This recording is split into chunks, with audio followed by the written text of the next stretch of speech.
Hello, welcome back to Retro Break and welcome to another DS video. If you didn't see last week's episode, definitely go and check that out because in that one I showed off 15 of my favourite DS games, and in this video this week I'm going to be following that up by taking a look at 15 hidden gems for the system. Now, it took me a long time to come up with this list because literally any of these games back here I absolutely love, and a lot of them probably could be classed as hidden gems. So the way I've decided to narrow it down, I've come up with a few different criteria that a game needs to meet in order for it to be a hidden gem. Number one, it needs to not be made by a first party or be published by a first party. So that means I'm not including games like Electroplankton or Meteos. Even though they're amazing games that more people should know about, they were published by Nintendo, so I'm not including them. Also, I didn't want to include any games from popular franchises, no matter how obscure the DS version was. I've got one exception here and I'll get to that later on. So those are my requirements for coming up with this list, and I really hope you enjoy the games that I've picked. Let's get started.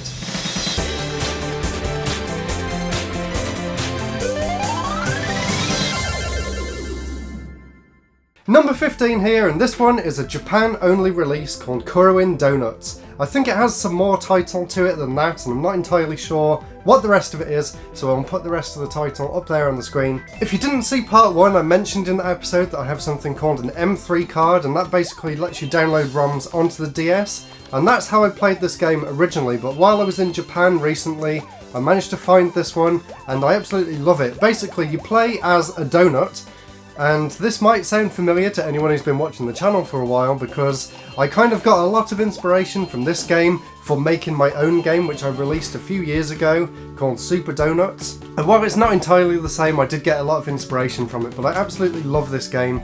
You use the touchscreen and you can flick it left and right to roll the donut around the levels, and you get different power-ups as you go in. You can flick it up to jump, you can get a sticky donut power-up, you can get a power-up that lets you ram through blocks. It's just a really fun, simple platformer, and that's exactly what I want from a handheld game, so I really do enjoy this one, and I highly recommend it to anyone with a DS, and I also know it's one that not a lot of people have heard about, so highly recommend this one.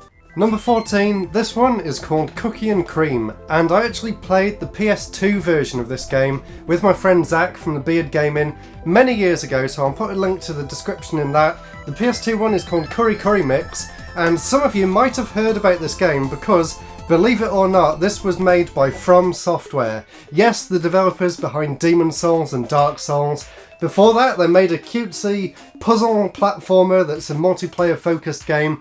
Basically, the game plays kind of like a minigame in Mario Party, mixed with a few minigames from WarioWare, and it's a really fun multiplayer game. You can also play it in single player, which is what I did to capture the footage, but it is a lot of fun in multiplayer. I've only recently got the DS one, but I loved playing it on the PS2, and this one does seem really similar, just with a lot more touchscreen minigames thrown in for good measure. If you've got some friends that want to play some DS games with you, highly recommend giving this one a go. And I think it's just really fascinating to see what From Software did before they moved on to the gritty, realistic action RPGs of the Dark Souls series. It's just really cool to see their roots in this style of game. It's so different and so unique. Really fun game. Number 13, and if you watched part 1 of my DS series here on YouTube, you might know that I'm a big fan of visual novels, and this is one that a lot of people passed up back in the day in favour of the more popular Trauma Center. This one is called Life Signs, and it's basically a visual novel set in a hospital, kind of like Trauma Center, but this one focuses a lot more on character development and trying to figure out the right order to say things to different people in order to progress through the game. And unfortunately it gets quite complicated later on, and I did end up giving up on the game, and when I went back to play it to get footage for this video, I realised just how confusing this game can get. But until that point, I remember really enjoying this. It has a really good story, it has a really nice cast of characters, basically everything you could ask for from a good visual novel, and of course it's very dramatic as well, being set in a hospital. There's all sorts of different situations that occur. Highly recommend tracking this one down if you've played Trauma Center and if you want something a little bit different for your collection. Number 12 now, and this one made me kind of sad when I saw it because it's still got a Game Station sticker right there at the top. This one is called Soul Bubbles, and if you were a fan of the Nintendo official magazine back in the day, then I'm pretty much sure that you've heard of this game. It got a 93% from O&M, so it's really surprising that not a lot of people know about this game considering the amazing reception that it got when it came out. I really love this game. Basically, you draw a circle around some orbs in the level, and then you control the main character here, and you have to blow this bubble around, kind of like a Game Boy classic called Bubble Ghost, which I really enjoy. This is basically a follow-up to that with a lot more different mechanics and really complex levels to progress through. It's kind of like Bubble Ghost meets something like Loco Roco on the PSP. It's a really neat mix of different mechanics. It's got really cool physics. It's got really nice graphics and animation. It's just a really fun game overall. Highly recommend this one. Number 11, and I'm not sure if you could count this as a hidden gem, but I'm going to include it anyway. I know it was on one of Metal Jesus Rocks' videos. I did watch all of the Hidden Gems videos that I could find on YouTube, by the way, before I came up with my list. So hopefully there are some games in here that are unique to this video. So even if you're a huge fan of the DS, even if you've seen all of the other Hidden Gems videos, I really hope there's something that you can pick up from this video that's brand new to you.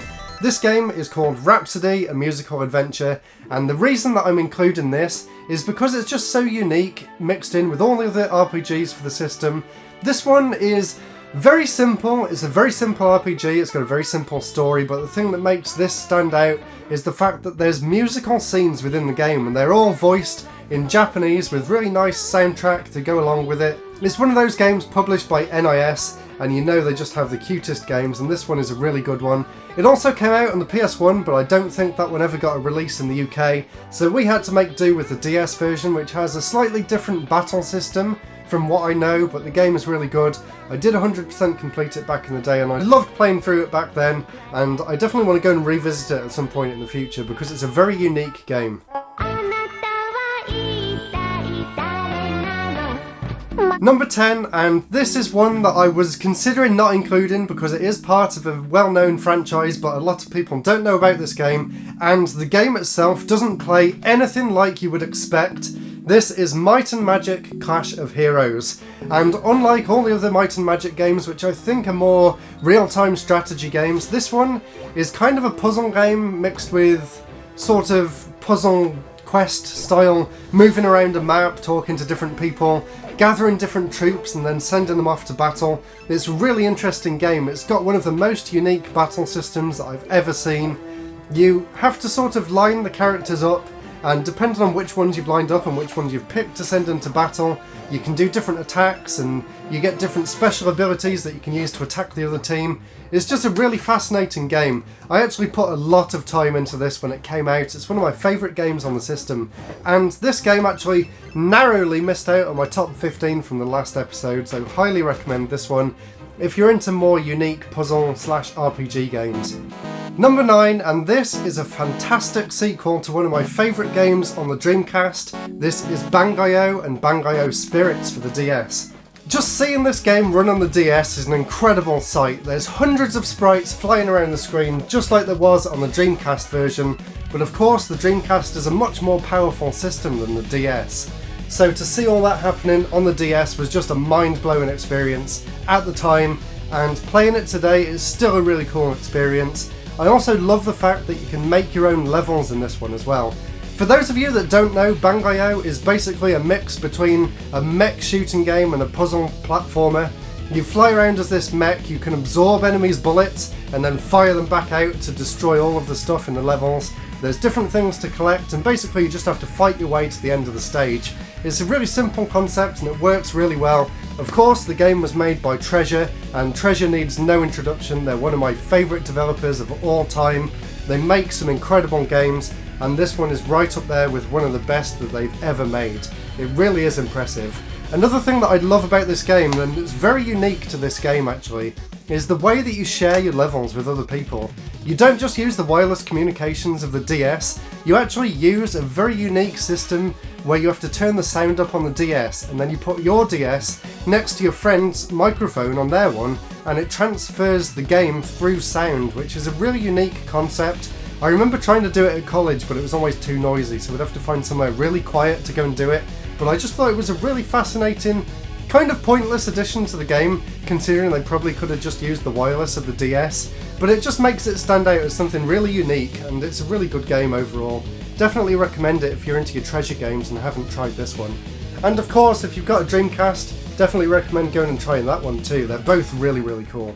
Number 8, and one of the first games that I ever played on the system, and it also had 2 other follow-ups on the DS. This is Lost in Blue by Konami. I think this was a follow-up to one of their earlier Game Boy games called Survival Kids. On this one, you basically get stranded on a desert island, and it's you and the girl that's there on the front. Her glasses break right at the start of the game, so you have to basically hold her hand the entire way through, and I know a lot of people got really annoyed with that, but I thought it was a really nice little mechanic. You can't stray too far from her, and you also have to try and find food, you have to try and rebuild a raft, but while you're exploring on the island you get to discover a mystery about what's been going on. It's just a really interesting game and it plays really well. It's also extremely difficult, so if you like your survival games, definitely recommend this.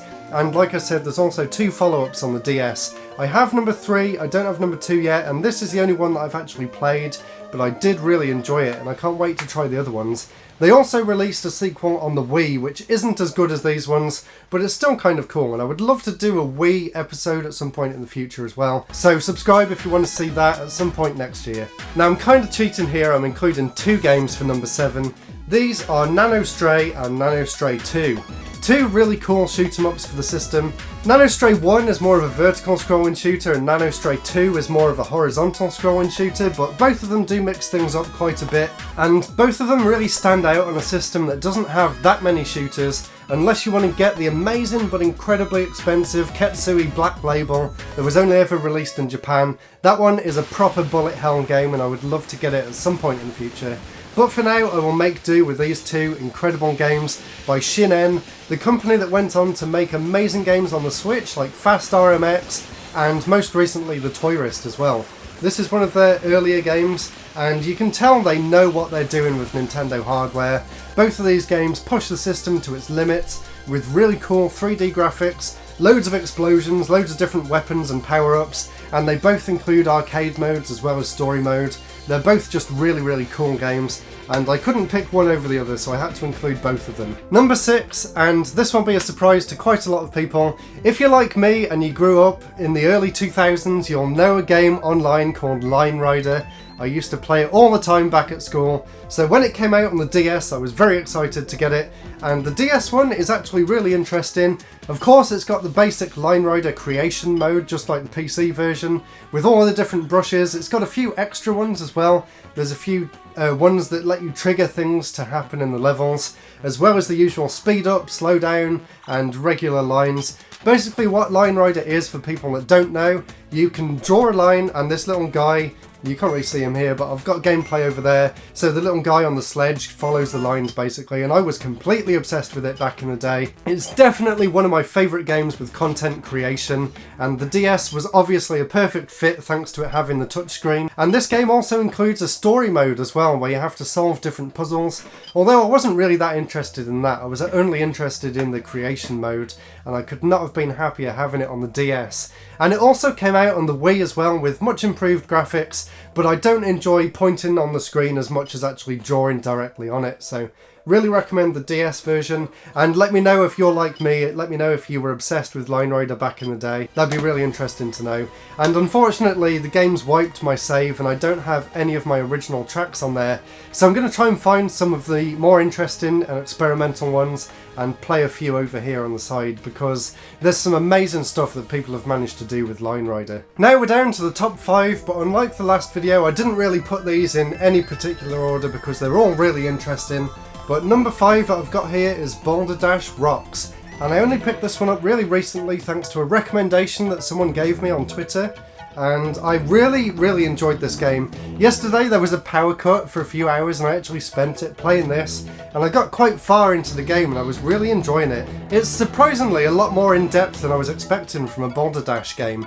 Basically Boulder Dash, I'm sure you know the classic for the Commodore 64 and stuff like that, where you move around, you collect diamonds and you get to the end of the stage. This one is a lot more puzzle based than those earlier Boulder Dash games. This one includes loads of different mechanics like a laser shot, like a magnet that you can use to pull the blocks forward and push them back, loads of different enemy types, loads of different stage designs. It's just all around a really well made game and I highly recommend it. It's also dirt cheap.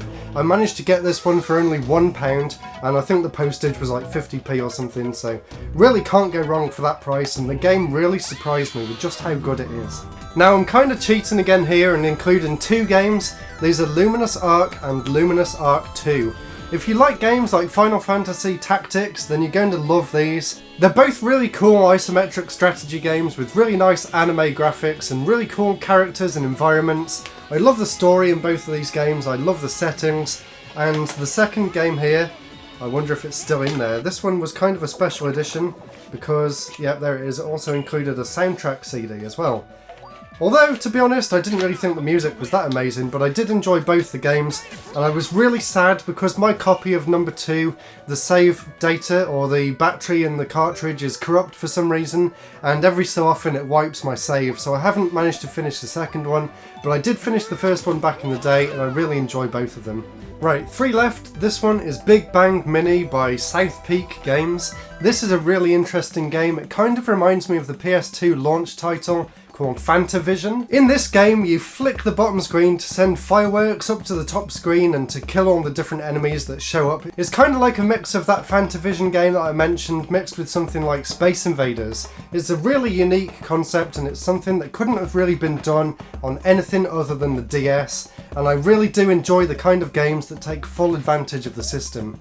There's loads of different levels set across loads of different environments. There's all sorts of different power-ups that you can pick up, and they change the way that the fireworks move up onto the top. Like you can get a homing missile, you can get a big explosive one, and the really interesting thing with this is that when you shoot the fireworks, of course they explode, but they actually send bullets back down onto the bottom screen that you have to avoid by moving this little square around. It's just a really cool concept and it works really well.